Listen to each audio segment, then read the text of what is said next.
The transport shuttle's engines hummed quietly as it approached Harmony Station. David pressed his face against the small window and watched the enormous space station grow larger. Its crystal towers sparkled in the light of 3 different suns.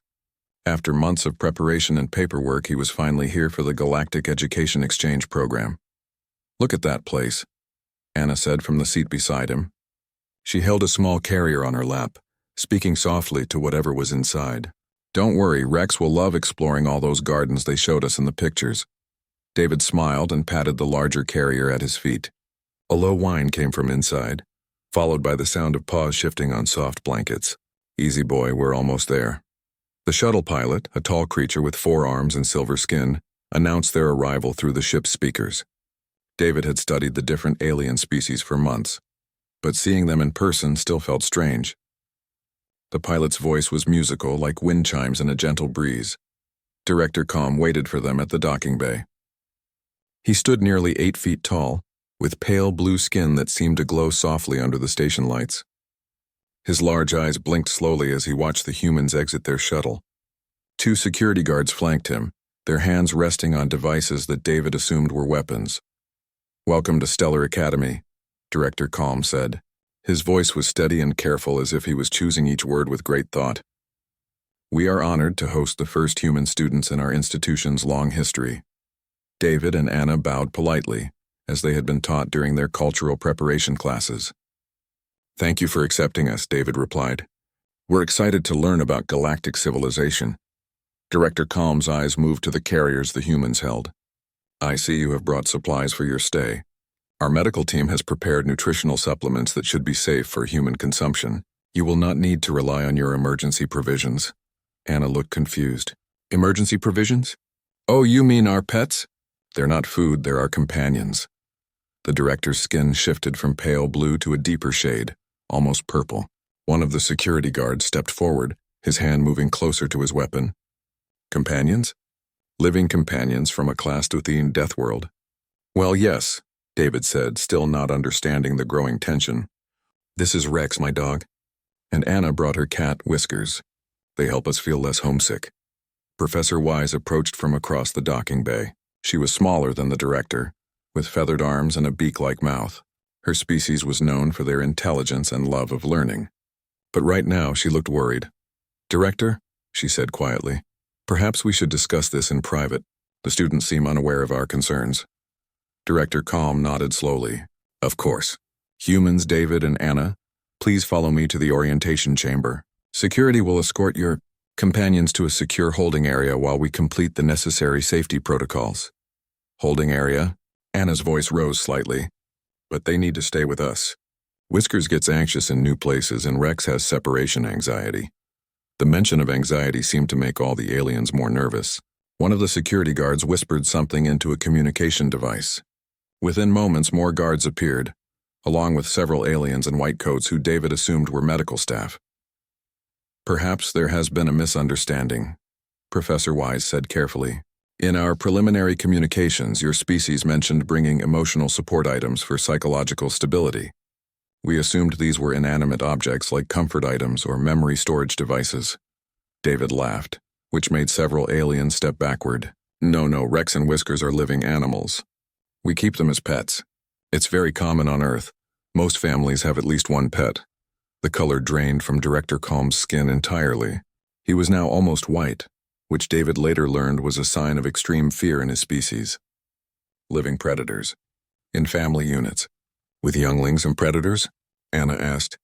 I guess technically cats hunt mice and dogs used to hunt with humans thousands of years ago. But they're completely harmless now. Rex wouldn't hurt a fly." A sound came from inside the carrier that Rex's feet made when he shifted position. To the humans, it was just their pet getting comfortable. To the aliens, it sounded like a large creature preparing to attack.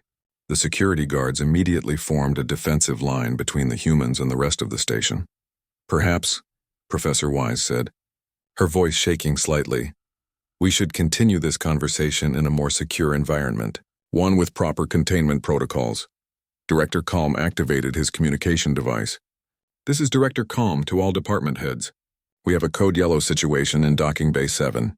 Please implement enhanced safety measures and prepare the secure conference room. We need immediate consultation with our xenobiology and psychology departments.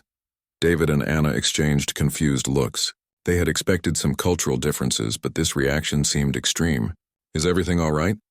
David asked. Did we do something wrong? Not wrong exactly, Director Calm replied, though his voice suggested otherwise. But we may have underestimated the psychological impact of your arrival. Your species' relationship with dangerous fauna was not fully understood in our preliminary research.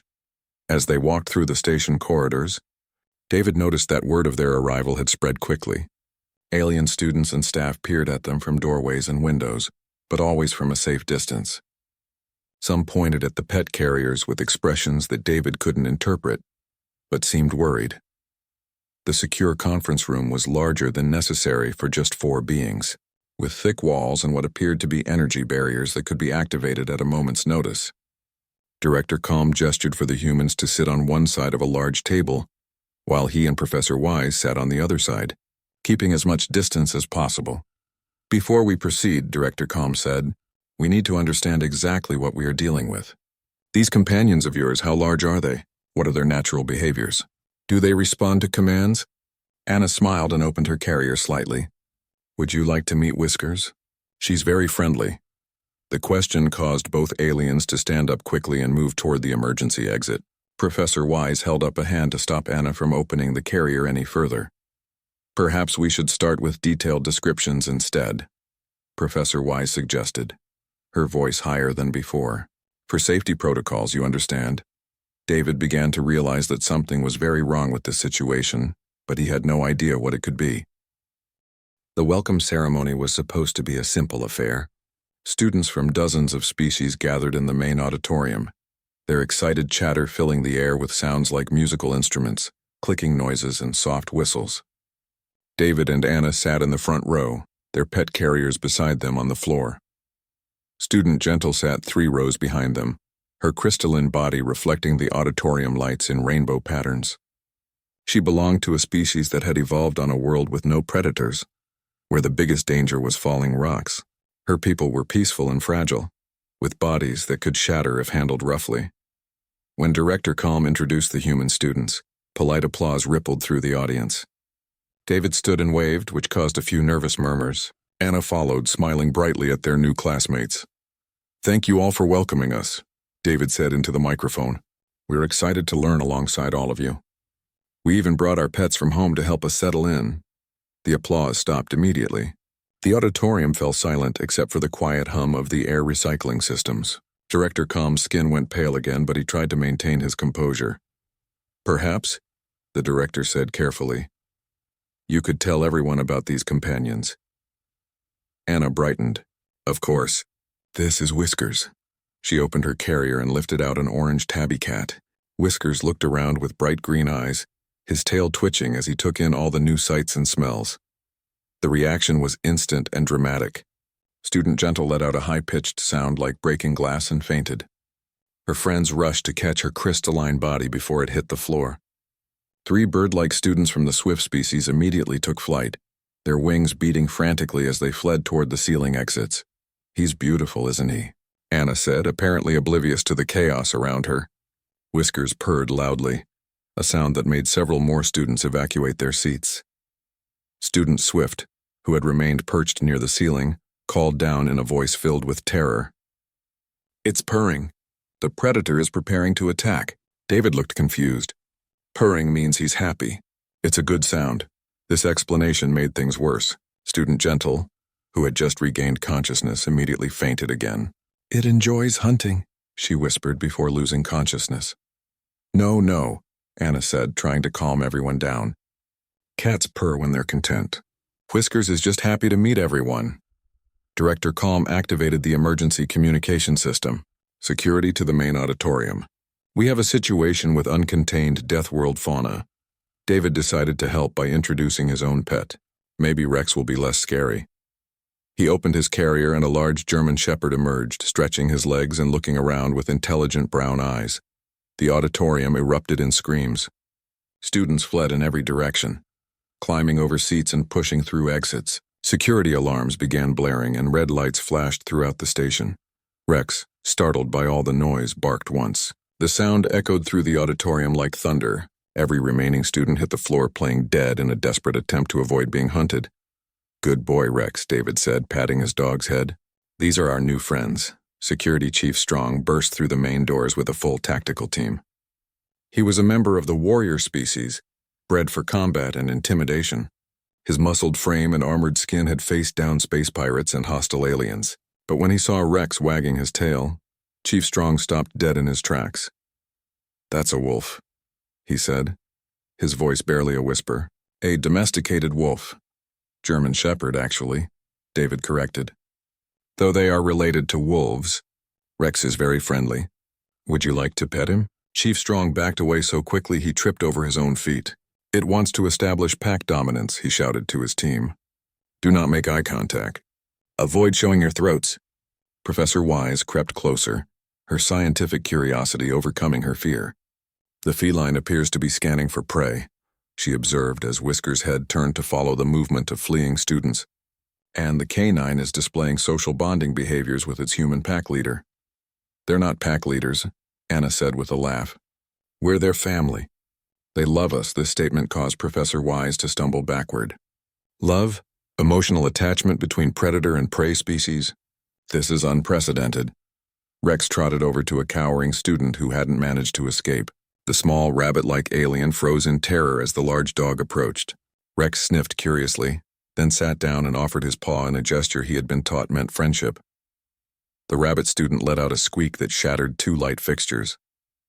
"It's offering a truce before the kill," he whispered. "This is how pack hunters establish trust before striking."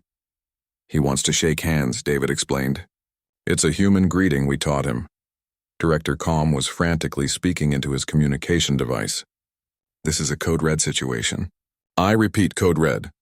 We have confirmed Deathworld apex predators loose in the main auditorium. Requesting immediate consultation with xenobiology, psychology, and diplomatic departments." Dr. Research arrived with her team of scientists, carrying scanners and recording equipment. She was an academic species, tall and thin with large eyes designed for detailed observation. Her hands shook as she pointed her scanner at Whiskers. "Remarkable," she said, reading the results. "The feline's heart rate is actually decreasing in the presence of potential prey. This contradicts all known predator behavior patterns."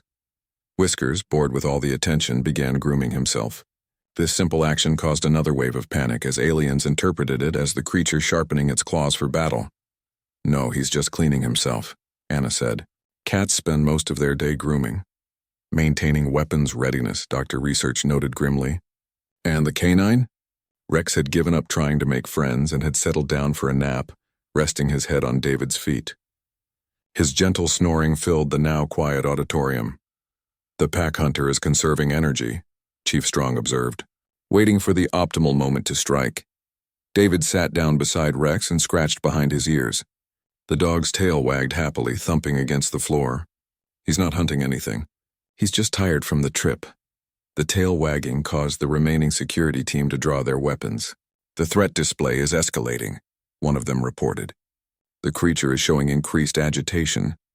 "That means he's happy," David said desperately. "Why won't anyone believe us?" Director Calm finally managed to restore some order. "Everyone please evacuate the auditorium in an orderly fashion. Human students, please contain your companions while we assess this situation." As the last of the alien students fled, Anna looked around the empty auditorium. Well, that didn't go as planned. Whiskers meowed softly, which caused the overhead speakers to screech with feedback as the sound was picked up by the sensitive audio equipment. "Emergency protocols are now in effect," Director Calm announced over the communication system. "All students are to remain in their quarters until further notice. We are dealing with an unprecedented security situation involving Deathworld predators." David picked up Rex's leash and shook his head. "I think there's been a misunderstanding." Dr. Research spread dozens of data tablets across the conference table, each one displaying information about Earth's animals. Her large eyes moved rapidly as she read, occasionally making small sounds of distress. Director Calm sat across from her, his skin flickering between pale blue and worried purple. "The data is disturbing," Dr. Research said, pointing to a tablet showing wolves hunting. "These canines can track prey across entire continents. Their sense of smell is 10,000 times stronger than most galactic species. They hunt in coordinated packs and can bring down creatures many times their size. Security Chief Strong leaned over her shoulder to read the display. And the humans claim to keep these in their homes? With their young? It gets worse, Dr. Research continued, switching to another tablet. The felines are described as perfect killing machines. They have retractable claws, night vision, and reflexes fast enough to snatch flying prey from the air. Earth documentation shows them capable of hunting creatures ranging from tiny insects to animals larger than themselves. Director Calm rubbed his temples, a gesture he had learned from watching human entertainment broadcasts. How did our diplomatic teams miss this crucial information? The humans classified them as domestic animal, Dr. Research explained. Our translators interpreted this as livestock or food animals. We assumed they were bringing emergency rations, not living weapons. Meanwhile, in the human quarters 3 levels above, David and Anna remained completely unaware of the crisis meetings happening around them. They had been assigned rooms in what was supposed to be the guest wing, but was now functioning more like a maximum security containment area. Anna sat on her bed with Whiskers in her lap, gently brushing his orange fur. "I don't understand why everyone seems so scared," she said to David through the communication screen connecting their rooms. Whiskers is the gentlest cat in the world. David looked down at Rex, who was sprawled across the floor playing with a rope toy. Maybe they don't have pets on their worlds. It might just be a cultural difference. Outside their quarters, Engineer Fix was installing the 3rd layer of energy barriers. Sweat dripped from his metallic skin as he worked frantically to complete the containment system. His species was known for their technical expertise, but nothing in his training had prepared him for securing Deathworld predators. "The barriers are rated for Class X threats," he reported to Security Chief Strong. "But according to Earth's database, these creatures have been observed breaking through materials with their teeth and claws."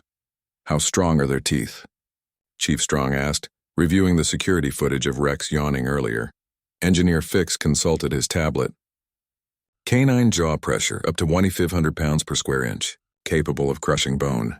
Feline teeth, designed for piercing and cutting. Both species show evidence of evolved hunting adaptations that have been maintained despite domestication." Back in the research lab, Dr. Research had discovered something even more troubling. "Director, you need to see this," she called out, her voice higher than usual. "I've been analyzing human-pet interaction videos from their entertainment networks. The display showed a compilation of humans playing with their pets, feeding them, and sleeping beside them. To the researchers, it looked like the most bizarre and dangerous behavior they had ever witnessed. They allow the predators into their sleeping areas, Dr. Research pointed out, highlighting a video of a child napping with a large dog. This suggests either complete fearlessness or a psychological condition that prevents them from recognizing danger. Director Calm studied the images with growing alarm. Or it indicates that humans are so dangerous that even Deathworld predators submit to them completely. This theory spread quickly through the station's communication networks.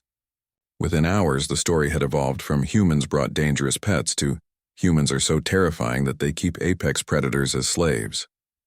Student Tiny was the first to voice what many were thinking. She was a young member of the mouse species, barely 3 feet tall with soft gray fur and large, curious eyes. Despite her fear, she couldn't stop watching the security footage of the pets. "What if the predators aren't the real threat?" she whispered to her roommate. "What if the humans are so scary that wolves and tigers choose to serve them rather than fight them?"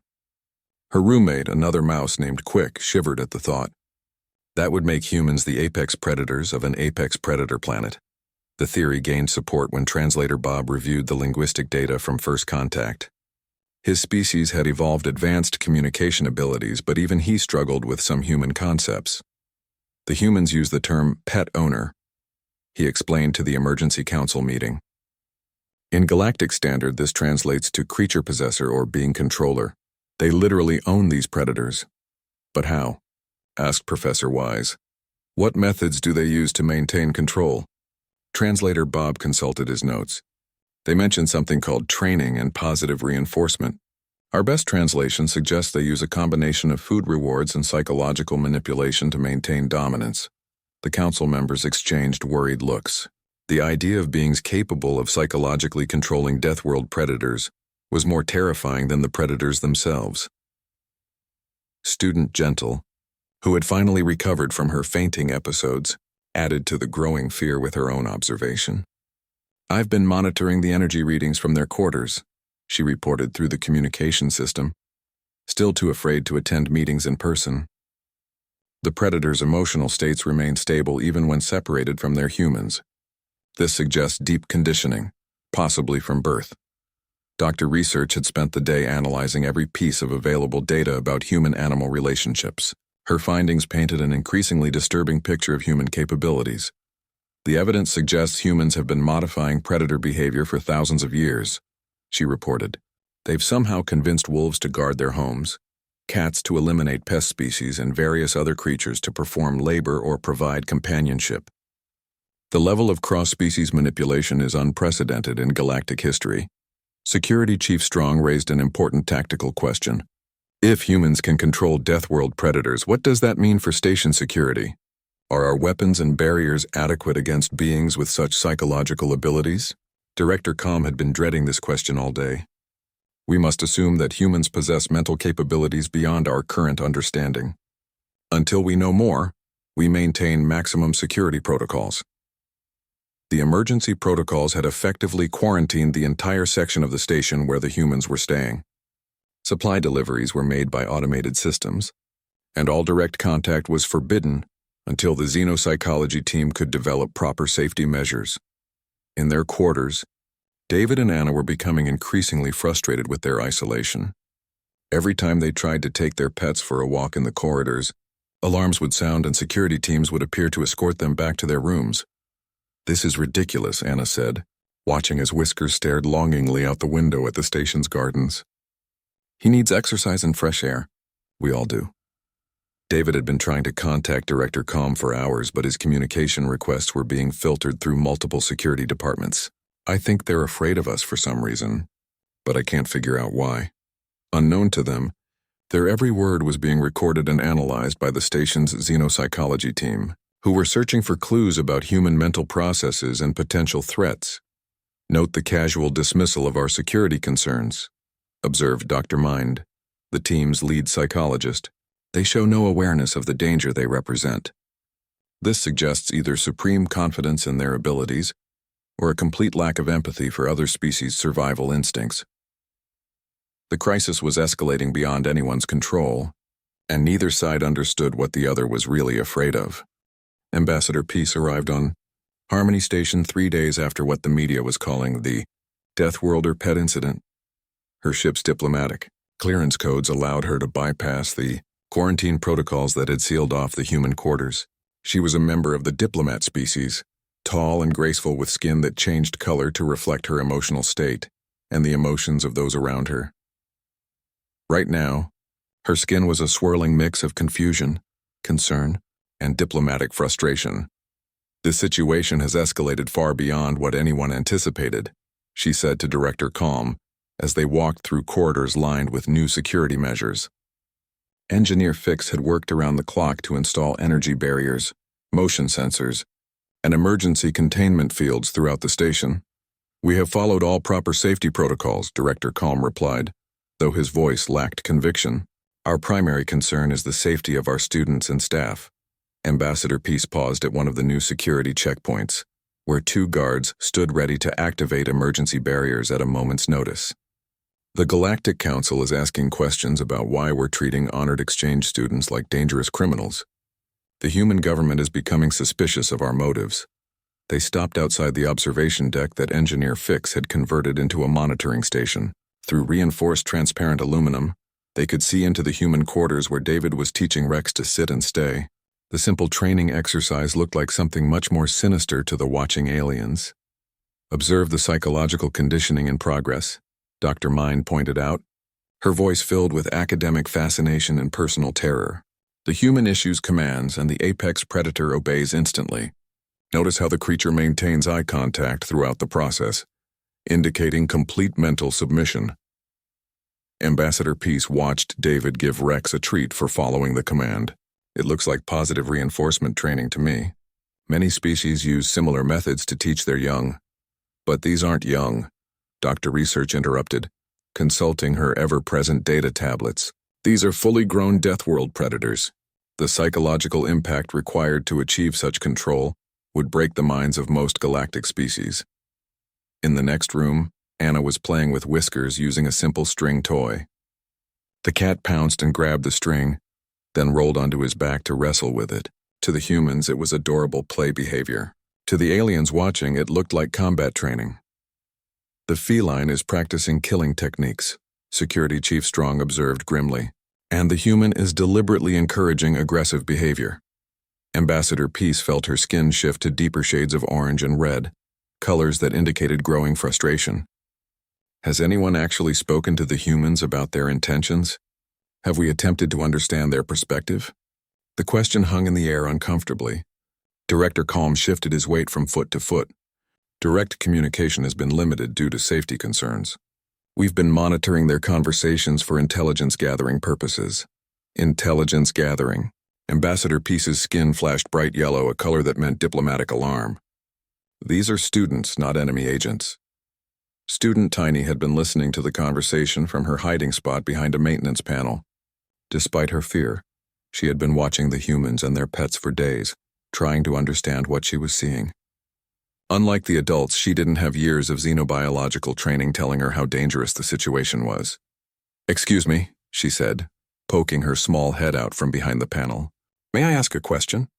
The adults turned in surprise.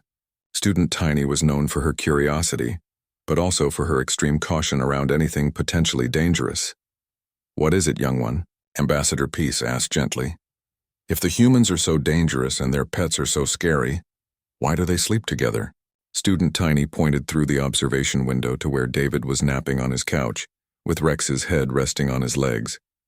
"Predators don't sleep near their prey, and prey doesn't sleep near predators." The observation struck everyone silent. In all their analysis and fear, they had missed this simple behavioral contradiction. Dr. Mind consulted her psychological profiles. Perhaps the conditioning is so complete that normal survival instincts no longer apply. The predators may have been modified beyond recognition of their own nature.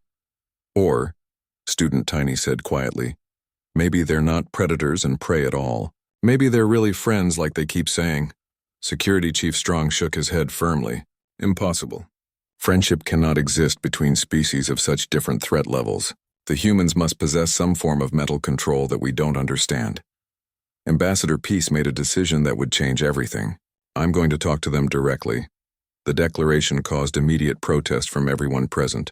Dr. Research stepped forward with her tablets ready. "Ambassador, the psychological risk is too great. We don't know what mental defenses are needed to resist human influence."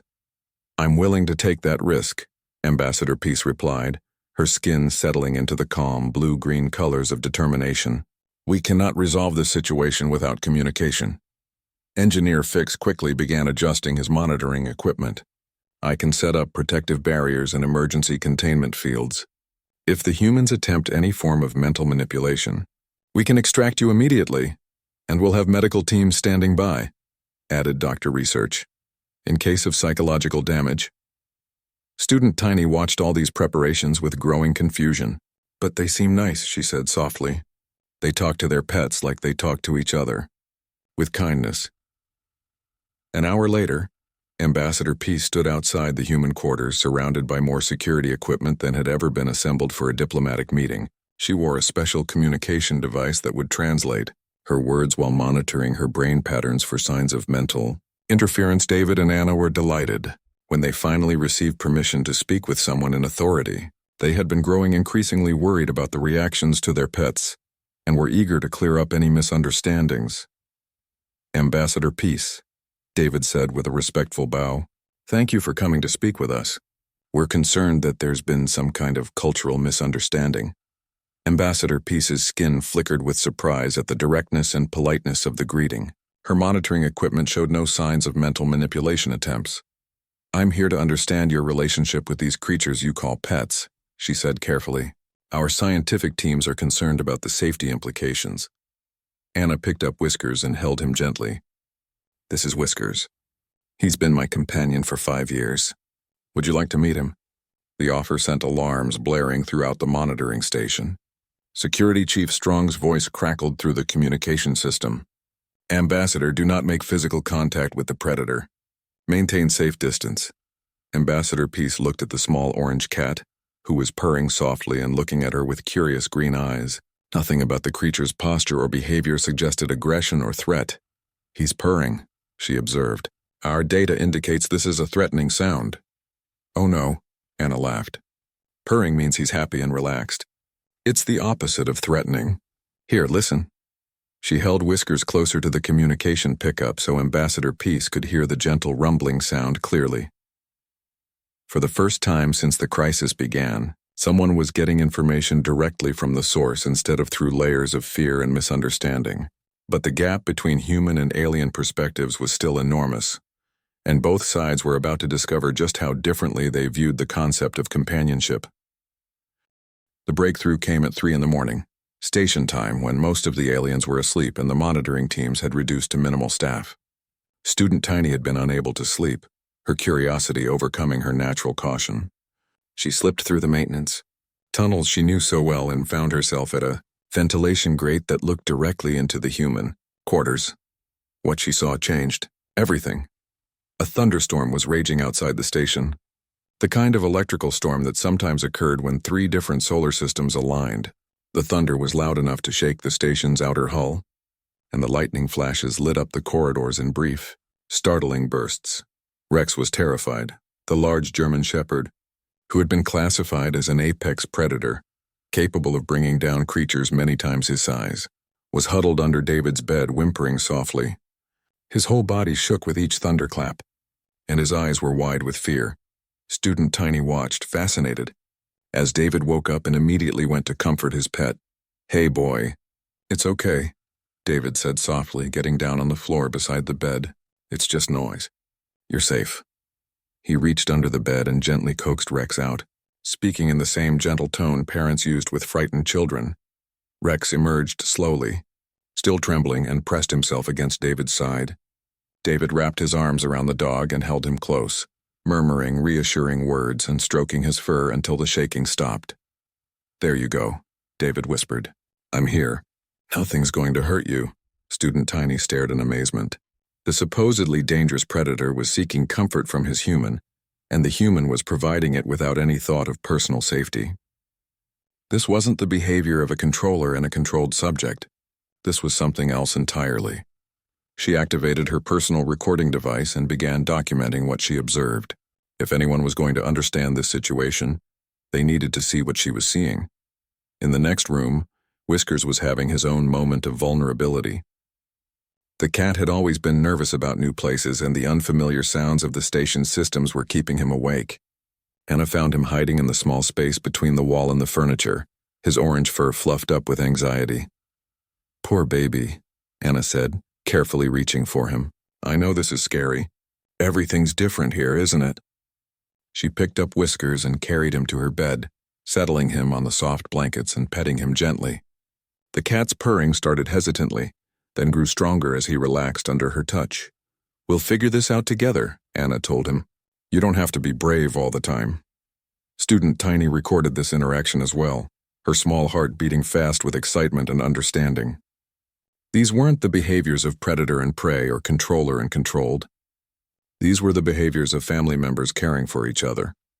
The next morning, Student Tiny took her recordings to Professor Wise, who had always encouraged students to ask questions and seek their own answers. Professor Wise was in her office, surrounded by research data about human psychology and Deathworld survival strategies. "Professor," Student Tiny said nervously, "I think we might be wrong about the humans and their pets." Professor Wise looked up from her tablets, her feathered head tilting in curiosity. "What do you mean, young one?" Student Tiny activated her recording device and showed Professor Wise what she had observed during the storm. The professor's large eyes grew even larger as she watched David comforting Rex and Anna caring for Whiskers. "Remarkable," Professor Wise breathed. "The power dynamic is completely different from what we assumed.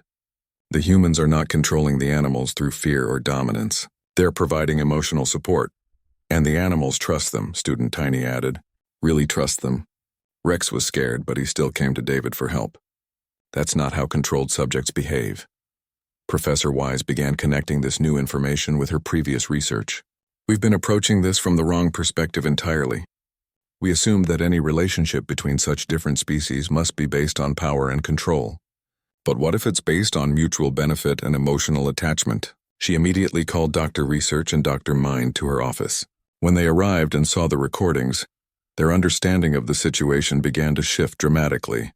This changes the entire psychological profile, Dr. Mind admitted, studying the gentle interactions between humans and pets. What we interpreted as submission and control appears to be trust and care. Dr. Research was already pulling up new data searches. I've been focusing on predator-prey relationships and dominance hierarchies. But if these are actually symbiotic partnerships, I need to research entirely different behavioral models.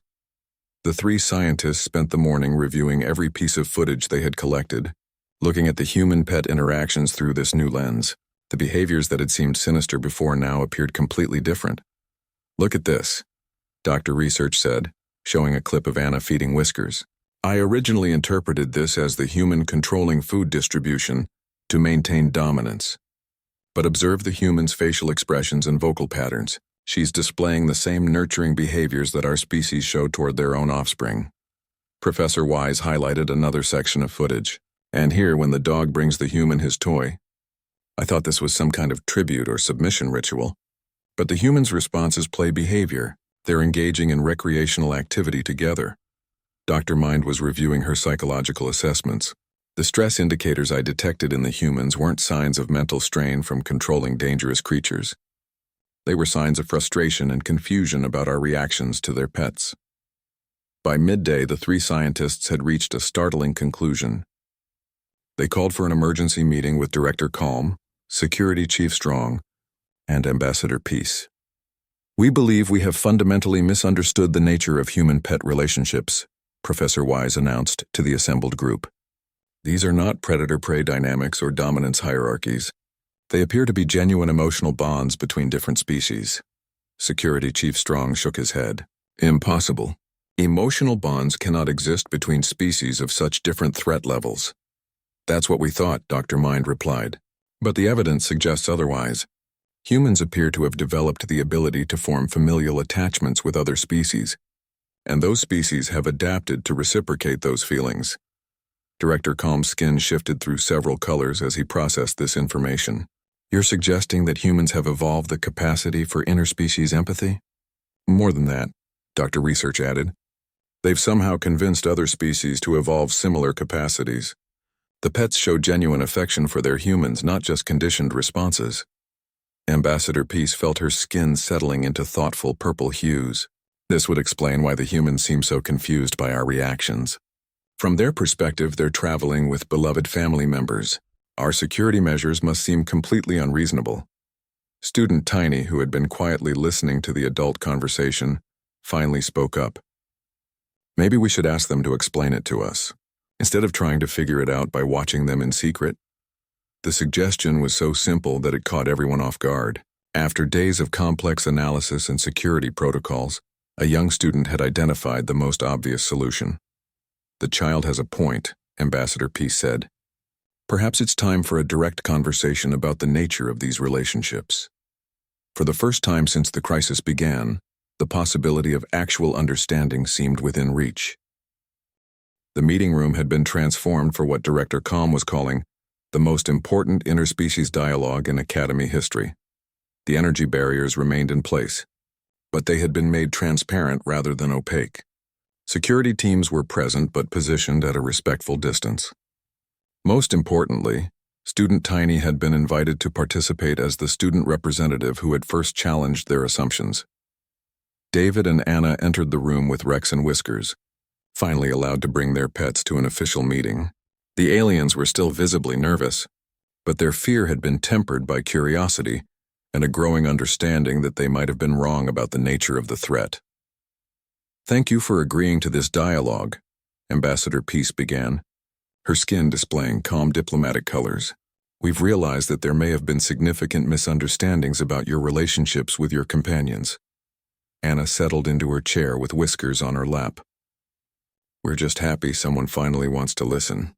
We've been trying to figure out what we did wrong. You did nothing wrong, Professor Wise assured them. We made assumptions based on our own limited understanding of interspecies relationships. David gestured to Rex, who was lying peacefully at his feet. Could you help us understand what exactly you were afraid of? Rex is probably the gentlest creature I've ever known. Dr. Research activated her display screen, showing the data that had originally terrified them. According to our analysis, canines like Rex are capable of tracking prey across continents, hunting in coordinated packs and taking down creatures many times their size. David looked at the data with interest rather than alarm. Well, yes, wolves can do all of those things. Rex's ancestors were wolves, but that was thousands of years ago. Domestic dogs have been bred for companionship, not hunting. But the physical capabilities remain, Security Chief Strong pointed out. The strength, the teeth, the predatory instincts. Sure, David replied. Humans are physically capable of violence too. We have the strength to hurt each other, but most of us choose not to. It's the same with pets. They have the ability to be dangerous, but they're raised and trained to be gentle. Student Tiny raised her small hand. Could you show us how the training works? The kind we saw you doing with Rex? David smiled and called Rex over. Rex, sit. The dog immediately sat and looked up at David attentively. Good boy. Now shake hands. Rex offered his paw to David, who shook it gently before giving the dog a small treat. The aliens watched this interaction with fascination rather than fear.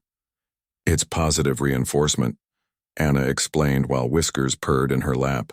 We reward good behavior, which encourages them to repeat it. But it's not about control or dominance. It's about communication. Dr. Mind leaned forward with interest. Communication implies that the animal understands and chooses to cooperate rather than being forced to comply. Exactly, David said. Rex knows what sit means, and he chooses to sit because he's learned that sitting leads to good things like treats and praise. But if he didn't want to sit, I couldn't force him. He's bigger and stronger than I am. Professor Wise was taking detailed notes. This suggests a voluntary partnership rather than a dominance hierarchy. That's a good way to put it, Anna agreed. Whiskers could leave any time he wanted. Cats are independent creatures, but he stays because he's happy with me. We take care of each other. Ambassador Peace had been observing the calm interactions between humans and pets throughout the conversation. Could you help us understand the emotional aspect of these relationships? Our data suggests that you form deep emotional attachments to these animals. David's expression softened as he looked down at Rex. Rex has been with me for 6 years. He's been there through good times and bad times. When I was sick, he never left my side. When I was sad, he seemed to know and would try to cheer me up. He's not just a pet, he's family. Family, Dr. Mind repeated, her voice filled with wonder. You've expanded your concept of family to include other species. Most humans do, Anna said. We have pets and they have us. We provide food, shelter, medical care, and love. They provide companionship, loyalty, and love in return. It's a partnership that benefits everyone involved. Student Tiny had been watching Whiskers throughout the conversation, fascinated by the cat's calm contentment. Could I try petting him? If it's safe? The question caused a moment of tension in the room. Security Chief Strong moved closer, and the monitoring equipment activated automatically. But Ambassador Peace held up a hand to stop the security protocols. If the humans believe it's safe, and if the animal seems willing, I see no reason to prevent it, she said. Anna looked down at Whiskers, who was dozing peacefully in her lap. Whiskers is very gentle. He's never hurt anyone. Would you like to pet his head gently? Student Tiny approached slowly, her small hand trembling slightly with nervousness and excitement. Whiskers opened his green eyes and looked at her curiously but without alarm. When her tiny fingers touched his soft fur, he began to purr. He likes you, Anna said with a smile. The purring means he's happy. Student Tiny's face lit up with joy as she felt the gentle vibration of Whiskers' purring. He's so soft and warm, and he's not scary at all. The successful interaction between Student Tiny and Whiskers marked a turning point in the room's atmosphere. Other aliens began to ask questions about pet care, the history of domestication, and the benefits of human-animal relationships. Dr. Research was already planning new research projects. This opens up entirely new fields of study. The psychological benefits of interspecies companionship, the evolutionary advantages of cross-species cooperation, the development of empathy across biological boundaries. We'd be happy to help with any research, David offered. There's so much we could share about different types of pets and how relationships with animals have shaped human culture. Director Calm had been quiet throughout most of the meeting, processing the dramatic shift in his understanding. Finally, he spoke. I believe we owe you both a formal apology. Our response to your arrival was based on fear and misunderstanding, rather than proper diplomatic protocol. No apology necessary, Anna said graciously. This has been a learning experience for all of us. We had no idea that other species didn't have similar relationships with animals.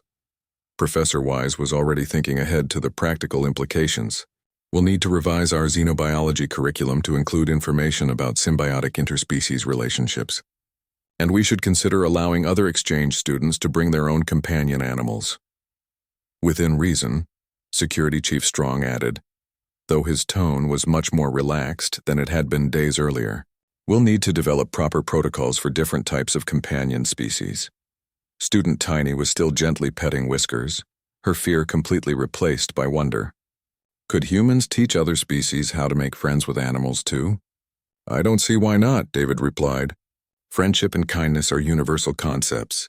They just take different forms for different species. Ambassador Peace felt her skin shifting to the warm golden colors that indicated satisfaction and hope. This dialogue has been more successful than I dared to expect. You've given us a new perspective on the possibilities for interspecies cooperation.